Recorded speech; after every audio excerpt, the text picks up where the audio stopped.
Halo, jumpa lagi dengan Mbah Teplo. Buat cucu-cucu Mbah yang cantik-cantik dan ganteng-ganteng, jangan lupa tekan tombol subscribe ya. Terima kasih.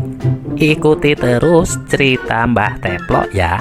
Selamat menonton. Tahu mereka itu nembak Simbah langsung cepet cabut pistol yang selalu Simbah bawa di pinggang. Tapi ya itu pistolnya nggak meledak Waktu itu bagaimana nasib Pak Duku tempat Mbah istirahat sama teman-teman itu?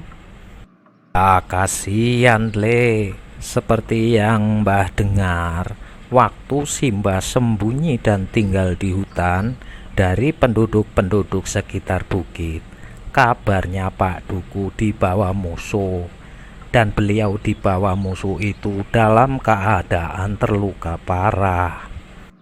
Itulah yang namanya perjuangan, memang penuh pengorbanan. Generasi Simbah mengorbankan harta bahkan nyawa demi kemerdekaan bangsa. Nah, kayak kamu ini seharusnya juga berjuang, tapi caranya berbeda, yaitu dengan menjaga persatuan dan kesatuan bangsa dari ancaman pihak-pihak yang mau enaknya sendiri memecah belah persatuan bangsa. Bagas terharu Mbah, hebat sekali Pak Duku, sehingga berani mengambil resiko yang sangat besar. Tapi Mbah, tadi Simbah bilang katanya tinggal di hutan. Itu ceritanya gimana Mbah? Ya ceritanya gini waktu Simbah sama teman-teman keluar dan menyingkir dari rumah Pak Dukuh itu, di bawah hujan tembakan musuh yang luar biasa, Simbah dan teman-teman menyingkir ke arah utara desa. Sekitar berapa kilometer dari desa memang ada perbukitan yang ditumbuhi hutan lebat banget. Malam itu sehabis maghrib sebelum ada penyerangan, Pak Dukuh kok kebetulan sempat bercerita kalau ada sebuah hutan di utara desa. Tapi konon kabarnya hutan itu sangat angker dan sangat banyak penunggunya Hutan angker Mbah? Wah, Bagas semakin tertarik mendengar cerita Simbah. Iya, angker Terus dari desa, Simbah sama temen-temen lari nggak berhenti-berhenti, sampai ada temen Simbah yang udah nggak kuat lari lagi.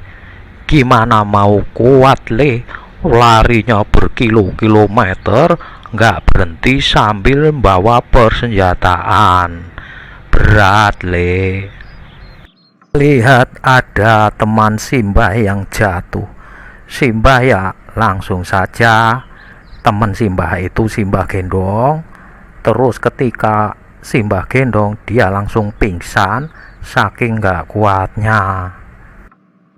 Kasihan Mbah, bener-bener waktu itu sebuah perjuangan yang sangat berat ya Mbah. Nah setelah itu ada hal yang bikin kaget Simbah. Bikin kaget Simbah? Apa itu Mbah? Pistol Simbah ketemu Ternyata ada temen yang sempat membawa pistol itu waktu tergeletak deket cobek sambel di rumah Pak Duku. Wah, Simbah seneng banget waktu itu. Oh, Bagas kira apa Mbah hal yang bikin kaget itu? Tapi ya dengar cerita ini tadi pistolnya Simbah itu kok bisa ketemu lagi, Bagas ikut seneng Mbah. Ya iya. Nah ketika Simbah sama pasukannya udah makin deket tuh sama hutannya itu ternyata ada masalah lain muncul lagi. Hah? Masalah baru, Mbah? Masalah apa lagi, Mbah? Waktu mau masuk hutan itu, ada teman Simbah yang takut masuk. Soalnya dengar cerita Pak Duko, dia itu sama sekali nggak mau masuk, ditarik-tarik tetap nggak mau.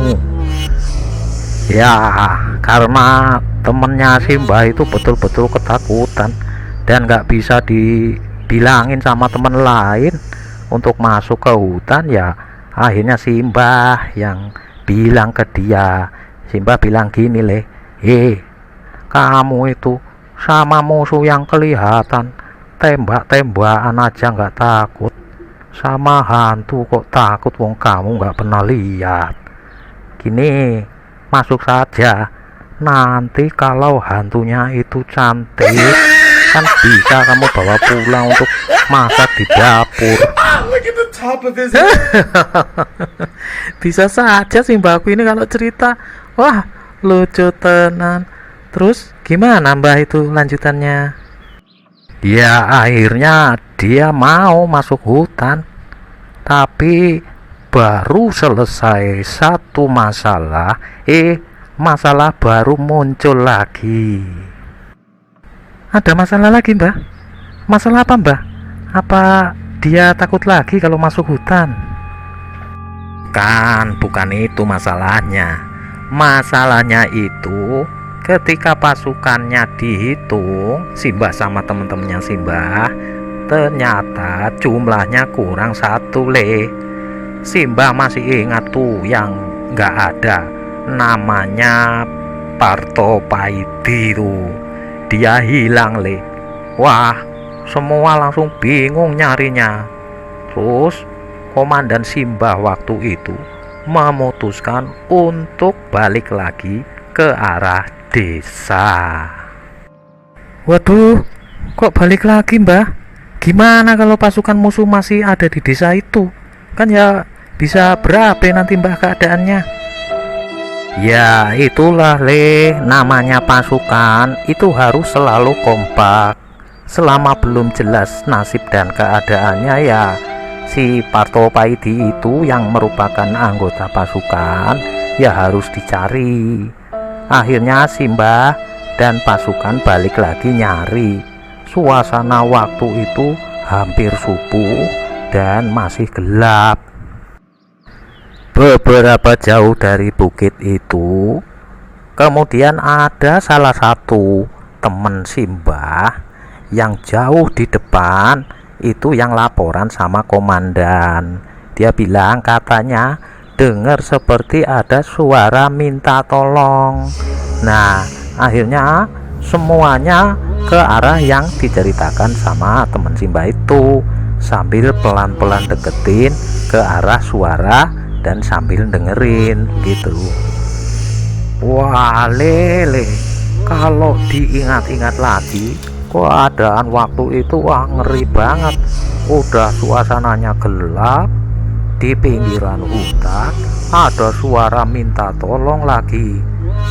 Nah, saking ngerinya ya, teman Simbah yang tadi takut, yang Simbah gendong pingsan itu sudah sadar ikut nyari. Ternyata dia sampai kencing di celana begitu, What? Kencing di celana, Mbah? Benar itu, Mbah? Ya iya, saking takutnya mungkin ya waktu itu. Nah, terus Simbah sama pasukan pelan-pelan deketin suara minta tolong tadi, sambil senjata masing-masing itu dikokang siap tembak. Nah, umpamanya saja nanti itu ternyata musuh, ya bisa saja langsung tembak mati di tempat itu.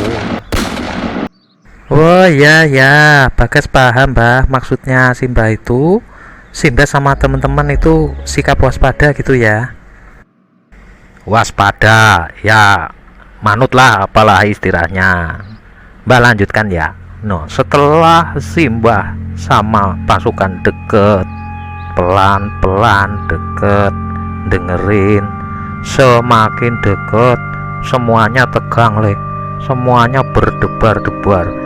Ini senjata udah siap tembak semua, sudah ngacung ke depan semua. Suaranya juga semakin jelas. Wah, ternyata, Le, semuanya kaget, Le. Kaget, Mbah, kaget. Apa itu semacam penunggu yang menunggu hutan itu keluar menampakkan wujudnya atau gimana, Mbah? Lanjutannya, Mbah. Bukan, Le.